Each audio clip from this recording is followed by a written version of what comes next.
Today we're taking a look at the all-new 2013 BMW 6 Series Gran Coupe. Now this particular model is a 640i, which means under the hood we have a 3-liter twin-scroll turbo inline 6. Basically what they've done here to create the Gran Coupe is they've taken a regular 6 Series coupe, the one with 2 doors, and they've taken its same nose, they've extended the body out, of course giving it 4 doors, as you can see here. Of course they've gone sillless because everyone knows that all you need to do to make a 4-door coupe is take a sedan and remove the sills, right? And we have the same back end as the regular 6 Series 2-door coupe as well. So if you're wondering to yourself, why would I buy this instead of a 5 or a 7 Series, then let's hop in and take a look. Here we are under the hood, and as I said, this car has a 3-liter twin-scroll turbo inline 6 engine. This engine produces 315 horsepower according to BMW. I suspect it's a little bit higher based on its performance numbers. And it sends power to the rear wheels via an 8-speed automatic. Now, if you opt for the 4-liter twin-turbo V8, then you have the option of all-wheel drive as well, still using that same ZF 8-speed automatic. Now, luxury car buyers love to think they love the environment, and of course BMW is happy to help you along with that. We have active grille shutters in this particular model, which means that behind this grille there's some louvers that close, and they close if the engine doesn't need that extra cooling to improve aerodynamic efficiency. They reduce the coefficient of drag. We also have the latest automotive trends, which is full LED headlamps. Now these are LED high beams, LED low beams, LED turn signals, pretty much everything in this car is an LED, and supposedly that will save, I don't know, a few ounces of fuel a month or something like that. We're going to start our review out here in the back seat because of course the whole reason for buying the Gran Coupe instead of the real coupe, and that would be the one with the 2 doors, is for these rear seats and the rear doors. The back seats are quite comfortable. Legroom is of course much improved over the basic 6 Series. Not quite as good as the 7 Series, of course. And an interesting thing is in the Gran Coupe we get a middle rear seat. Not quite clear how handy that is because this center console is so large and the hump is so pronounced that you can't actually have your head upright in this middle rear seat. As you can see, it has to be cocked quite a lot. However, there is a child seat anchor, and so I suppose you could put a child seat in this middle seat. One nice feature back here in the Gran Coupe is this folding rear seat. It makes it quite a bit more practical than many other entries in the larger sedan category. However, the Porsche Panamera and the Audi A7 are hatchbacks, which means you can stuff more stuff in your trunk. This does help, however, allowing you to fit long items in the car. Our particular tester is coated in this very nice and very soft black and ivory leather, and it coats pretty much everything. And everything that's not coated in ivory leather or black leather is coated in Alcantara, which is sort of a man-made fake suede. Now that extends to the dashboard here with these lovely French seams running all the way down the dash. Those continue through the center console. We of course have these optional BMW sport seats which contort in a million different ways. So this seat back, the curvature is adjustable, so you can not only tilt your seat back forward and backwards, but you can also adjust its curvature as well. We get headrests that move up and down, in and out, and of course have these little butterfly style airline headrests. This interior is exquisite, if I'm perfectly honest. This is easily number 2 in this particular segment, and it's a very small segment and quite exclusive, really. We have the Porsche Panamera, and I would rank its interior above this. It's absolutely gorgeous. It has beautiful inlaid wood, but it's extremely expensive. Then we have this particular cabin, which has perfect woods, you know, a gorgeous large iDrive screen here, very nicely done instrumentation, gorgeous steering wheel. This is really great to hold, nice thick rimmed, heated is an option as well. And then we have the Mercedes CLS, which I think is you know, one slight notch below this. And then sort of at the bottom of the pile we have Audi's A7. Now, while that may sound like a dig at the Audi A7, we have to keep in mind that the A7 is significantly cheaper. It is the cheapest 4-door luxury coupe in this segment, and so, you know, you would expect its interior to be a little bit less than this particular interior. Not much, mind you. The A7 has a very, very nice interior, but it is still that little bit less nice than the 6 Series Gran Coupe. We're just going to take a very quick look at BMW's iDrive system. If you want to know this system in greater detail, then check out one of our BMW 640i reviews, either the coupe or convertible. We go into the system in greater depth over there. Basically, the dashboard is dominated by this large 11-inch high-resolution LCD screen, and you can see, we zoom out here on the mapping system, you can see that it has very nicely done topographical mapping information. This is not not quite the same as MMI, because MMI actually uses live Google Maps and it downloads them on the fly. This is all pre-programmed into the system. As a result, it is much, much snappier than Audi's MMI. If you're using the Google View on MMI, then response time is a little bit slow, and redrawing those screens can be a little bit aggravating, you know, compared to this system. We also have decent iPod integration. As you can see here, we have a plug-in, so that has little adapters that are available. You plug your iPhone into the adapter and you can snap it into the center console. There's not one currently available for the iPhone 5, although we expect one soon. And if you have an Android phone, you may have fewer options available in this plug-in aisle. Up here we have our USB input. We have an iPod there. iPod integration is very good with this system. We have access to all of our playlists. We have access to all of our genres, musical, artists, things like that. Everything is very easy, very quick to access.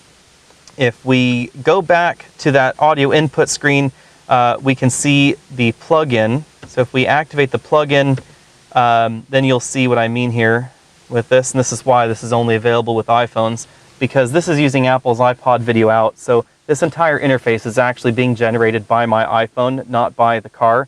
So I can browse anything on the iPod with this particular screen and control it with the iDrive interface. The logic behind this is supposedly if Apple was to go out and release new features later in the iPod or iPhone, then you'd have instant access to this without the car needing to update anything. So you can use Genius playlists, things like that, with the iPod video out feature. I don't find that quite as handy, honestly, because it doesn't replicate any of that information back to the other systems in the car. So it doesn't replicate it back to the screen that's in your gauge cluster or anything like that.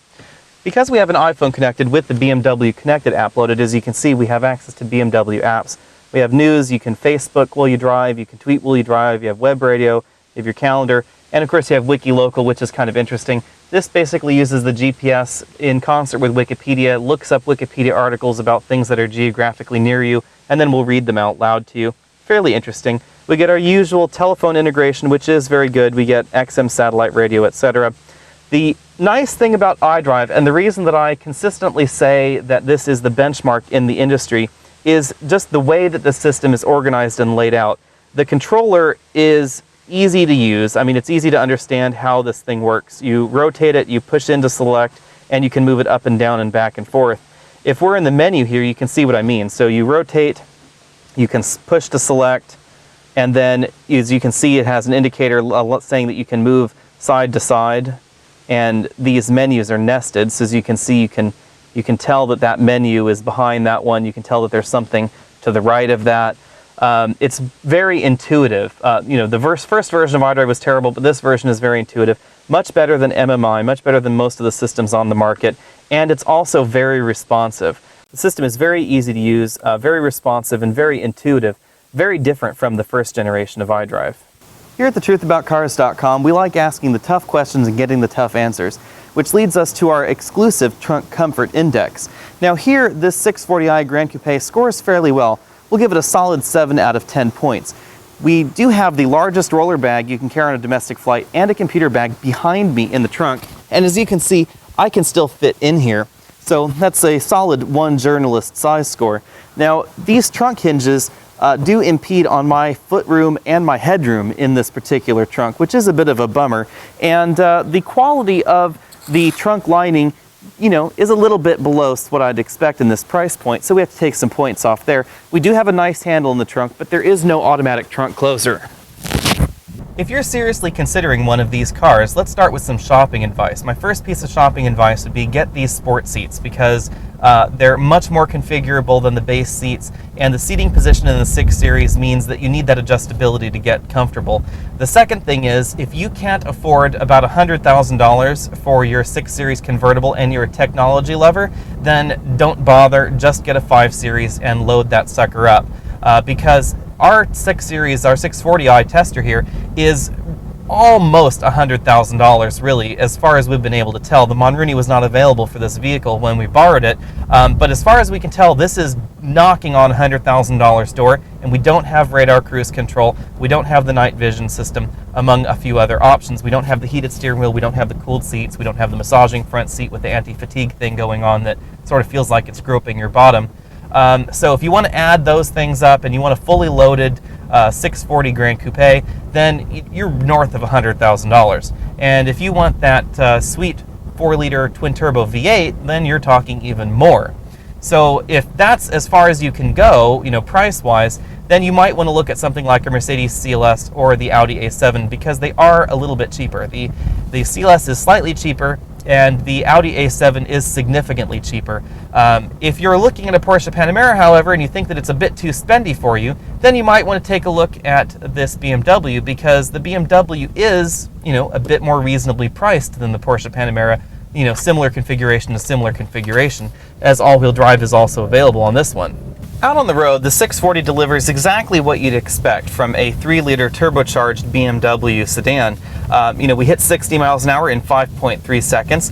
It's very quiet inside. It's very quiet on the road. This ZF transmission is lightning fast in its shifts. The 640i handles fairly well too. Our particular model is equipped with the optional M Sport package, which does help things out a little bit with lower profile rubber. But even so, the 640i handles extremely well for a car of this size. Now, it's the ride department where the 640i Gran Coupe honestly lets us down a little bit, and the fault is in this active suspension system. Now, all the 640i Gran Coupes have this, and it's a matter of suspension travel and suspension tuning. So if they're going to tune the suspension the way that they did, we don't really have enough suspension travel in the rear. So if you're in a residential area and you're, within the speed limit, and you come upon one of those road humps or road bumps or whatever it is you want to call it, some places they call them undulations, which I guess just sounds fancy. Either way, if you're going maybe 20 miles an hour and you hit one of those, then the rear suspension will bottom out. And I'm not talking about speed bumps, because I wouldn't do that to a press car. Sorry, BMW. But I'm not talking about those. I'm talking about the lower profile, wider road humps. And even on those, the suspension will bottom out if you're in Comfort or EcoPro, any of those comfort modes in this suspension. Now, if you're in the Sport suspension, you don't have that problem, because the suspension is stiff enough to take it. And honestly, I think that's my preferred mode, is the Sport mode as far as suspension feel, because any way you slice it, the 6 Series is a GT car in any of its flavors. Even in the M6 coupe and convertible flavor, the suspension is fairly soft. I really like BMW's new twin-turbo V8, but I think that this 3-liter turbo engine is still my sweet spot for the 6 Series. It's an excellent engine. It sounds great while it's revving all the way up to its red line. It's very responsive. It's a little bit lighter than the V8. And the fuel economy is fairly good. We've been averaging a solid 24 miles per gallon in mixed driving in this particular car, and we haven't been treating this car nicely, of course. We've been driving it hard, we've been doing 0 to 60 tests, we've been doing a lot of idling for photo shoots, etc., and we've still been getting 24 miles per gallon. The 640 Gran Coupe is equipped with BMW's latest start-stop technology, and that means we get a Beefier starter motor under the hood, and we get a glass mat 12-volt battery in the trunk. Now, this is different than Mercedes' high-voltage pancake motor that's bolted directly to the engine, which starts and stops the engine more or less seamlessly. Infiniti uses something very similar. This is more like what you'd expect in a traditional car, so it has that same starter motor sound, that same slight delay, only it will turn the engine off while you're in drive.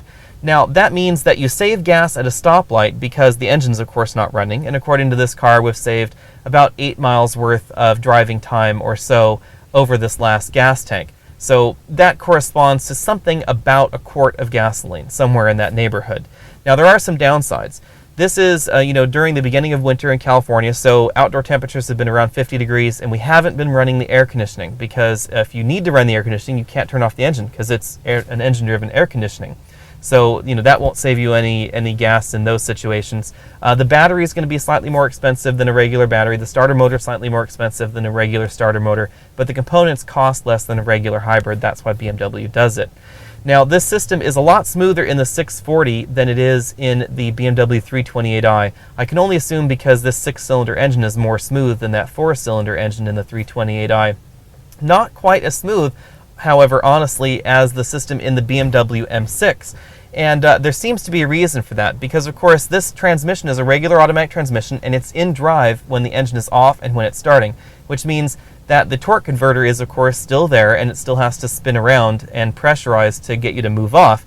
But in the BMW M6, you don't have a torque converter. You have that dual clutch manual transmission from BMW, so you can completely disconnect the transmission and the engine from one another when you're starting and stopping the engine, something that's just not possible with a regular automatic with a torque converter. Still, I would rather have this system than not have any start-stop technology, because honestly, I don't care if my engine turns off when I'm at a stoplight.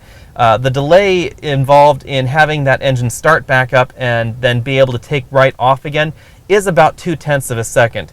So in our tests, 0 to 60 tests, it adds 2 to 3/10 of a second to the 0 to 60 time if you're doing something like stoplight racing. Of course, you can always turn that option off with this auto start stop off button right below the start engine button on the dashboard, but I'm not quite sure why you would.